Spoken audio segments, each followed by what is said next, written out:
ওই আমি সান্ডা খাই মুরগির আন্ডা ইচ্ছিরে লাগছে বহুত ঠান্ডা। সৌদি আরবে কফিলের যন্ত্রণায় 1971 সালে আমার দাদা পরদাদারা সৌদি ছেড়ে বাংলাদেশ এসে বসবাস শুরু করছিল। থ্যাংক ইউ দাদু। দাদা যদি সৌদি না ছাড়তো এতদিনে তো কফিলের ছেলেবেলের পেটে চলে যাইতাম।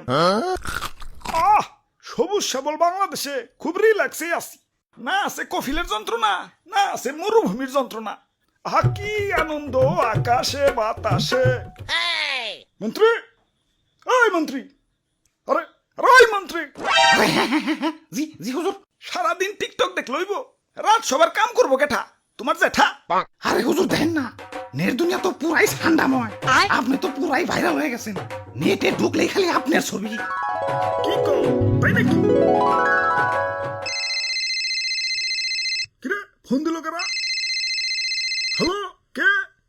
ও সময় টিভি, ইন্টারভিউ দিতে হইব। বাহ ভালোই তো। আচ্ছা ঠিক আছে।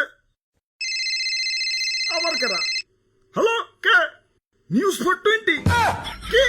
আপনার চ্যানেলও ইন্টারভিউ দিতে হইব? আচ্ছা আচ্ছা ঠিক আছে। হ্যালো, না না না ইন্টারভিউ দিতে পারব না, ব্যস্ত আছি।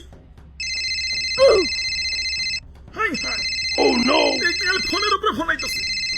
ধুর, ভাইরাল হয়ে যন্ত্রণায় আছি, ফোনের পর ফোন। এই বাঙালি নিউজ রিপোর্টারকে কি খাইয়া দেয় কোনো কাম নাই? কেউ ভাইরাল হইলি হয়, ওরে নিয়ে নিউজ বানাইতে বানাইতে জগা খিচুড়ি বানাই দেয়। মানুষে পাত দিয়েও সারা পারে না, ওইটাও নিউজ হয়ে যায়। বাবাই খালি নিউজ রিপোর্টাররা না, ইউটিউবাররাও।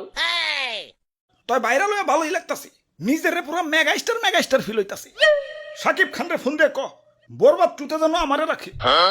আরে হুজুর খবর কিছু রাখেন, বরবাদ টুতে আপনারা রাখবো, নিশ্চয় রাখবো।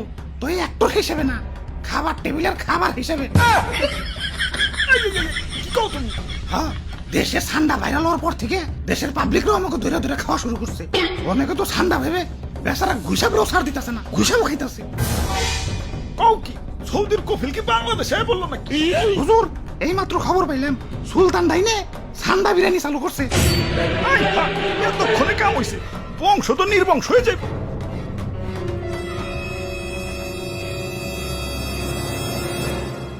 না অনেক হয়েছে, আর না, এর একটা বিহিত করুনি লাগবো। মন্ত্রী, আমার সৈন্যদের প্রস্তুত করো, যা যা আছে সব কিছু নিয়ে এয়ারপোর্টে হাজির হও, দেশ ছেড়ে পলাই তুইব। গুইসাপ তোমরাও চলো, যে দেশে ইন্টারনেট নাই ওই দেশে যাবো।